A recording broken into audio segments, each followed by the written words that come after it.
Hello everyone, मैं सरिता शर्मा आज एक नए वीडियो के साथ, जिसके अंतर्गत हम सभी अपने नए सिलेबस जिसमें एनसीईआरटी के तहत बताया गया है, उसमें हम प्रश्नावली 14 पढ़ेंगे, जिसका नाम है सांख्यिकी। प्रश्नावली 14 में हम अपना सबसे पहला क्वेश्चन पढ़ेंगे, जिसमें आपको पौधों की संख्या दे रखी है और घरों की संख्या दे रखी है। पौधों की संख्या यानी कि यह आपके पास प्राप्तांक है, आंकड़े हैं, और घरों की संख्या आप लोगों को इसमें बारंबारता दे रखी है। इसमें आपको प्रति घर माध्य पौधों की संख्या ज्ञात करनी है, और पौधों की संख्या के साथ साथ आपको ये भी ज्ञात करना है कि माध्य ज्ञात करने के लिए आपने किस विधि का प्रयोग किया और क्यों किया। तो देखो बच्चों, प्रश्नावली 14.1 में ये समांतर माध्य ज्ञात करने का एक फॉर्मूला है अपने पास कि समांतर माध्य equal to sigma F X बटा सिग्मा एफ। इसको हम प्रत्यक्ष विधि से ज्ञात करेंगे। प्रत्यक्ष विधि मतलब क्या होता है कि आपके पास में जो आंकड़े दे रखे हैं उनका संख्यात्मक मान कम हो, तो एफ और एक्स यानी कि जो आंकड़े दे रखे हैं जिसकी बारंबारता दे रखी है वो संख्यात्मक मान के रूप में कम हो, तो उस समय अपन इस प्रत्यक्ष विधि समांतर विधि का समांतर माध्य ज्ञात करने के लिए प्रयोग करेंगे। इसके लिए देखो, सबसे पहले अपने पास में जो टेबल दे रखी है, इस टेबल को अपन इस तरह बना लेंगे कि पौधों की संख्या और घरों की संख्या, इसको लिख लिया।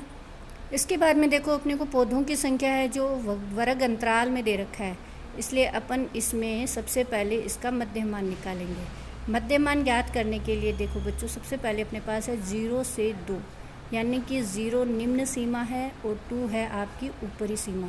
0 और 2 को आप जब जोड़ोगे तो आप उसका औसत निकालो। तो 0 और 2 को जोड़ते हैं तो 0 + 2 2/2 यानी 1, यानी मध्यमान क्या आ गया 1।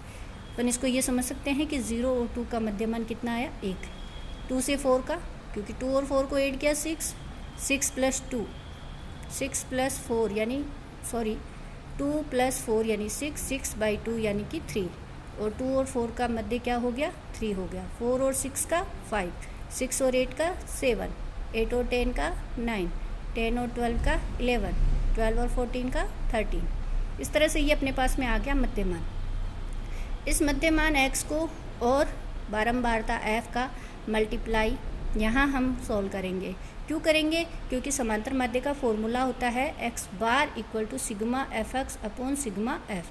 तो f और x का मल्टीप्लिकेशन, f और x का मल्टीप्लिकेशन क्या होगा 1 × 1 1, 2 × 3 6, 1 × 5 5, 5 × 7 35, 6 × 9 54, 2 × 11 22, 3 × 13 39। तो इस तरह से ये अपने पास में f और x का मल्टीप्लाई आ गया। अब इनको अपन सभी को जोड़ेंगे। जोड़ने के लिए देखो बच्चों, ये सिग्मा जो साइन है इसका मीनिंग होता है जोड़ना।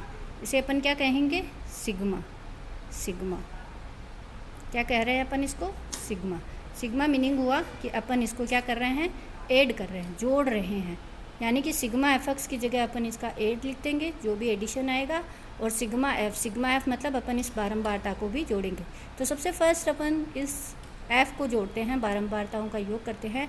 तो 1 और 2 यानी 3, 3 और 1 4, 4 और 5 9, 9 और 6 15, 15 और 2 17, 17 और 3 20, यानी कि सिग्मा f अपने पास में आ गया 20। इस तरह से ही अपन सिग्मा एफ एक्स को जोड़ेंगे। तो इन सभी का जो एडिशन है वो सभी अपने पास में कितना आया 162, और 162 को अपन कहाँ लिखेंगे सिग्मा एफ एक्स की जगह पे लिखेंगे, और सिग्मा एफ की जगह अपन क्या लिख देंगे 20। तो 162 में 20 का आप जब भाग लगाओगे तो अपने पास में आंसर कितना आया 8.1। अपने को ज्ञात क्या करना है, अपने को ज्ञात करना है प्रति घर पौधों की संख्या। तो अपने पास में आ जाएगा, अतः प्रति घर माध्य पौधों की संख्या आ जाएगी 8.1 पौधे होंगे। यह आपका आंसर होगा। तो इस तरह से सभी आप लोग 14.1 के अंतर्गत पहला, दूसरा और तीसरा सवाल हल कर सकते हैं, और इसको वीडियो को पुनः देखकर आप वापस इसको एक बार समझें और अच्छे से इसे हल करें। Thank you.